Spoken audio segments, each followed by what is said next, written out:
عادت سے مجبور۔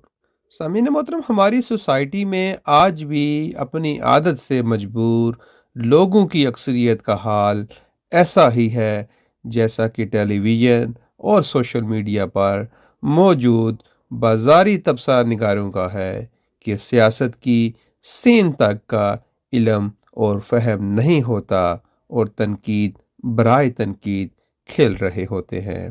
ہمیں ہر اس شخص میں برائیاں نظر آ رہی ہوتی ہیں جن کا دائرہ کار ہماری ذات سے باہر بالواسطہ یا بلا واسطہ منسلک ہوتا ہے، حتیٰ کہ یہ معاملہ تعویذ گنڈے تک جا پہنچتا ہے اور یوں گھروں کے گھر برباد ہو جاتے ہیں۔